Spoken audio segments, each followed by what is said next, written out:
Welcome back to app tutorial. In this video I'll show you how you can delete your MetaMask account.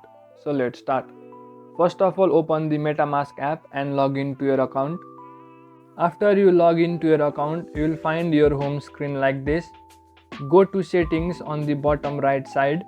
From the settings, go to security and privacy. Scroll below and you will find the delete wallet option. Now in order to delete your MetaMask account, tap on delete wallet.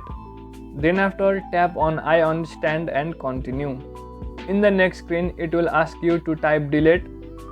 Simply type delete and tap on delete my wallet.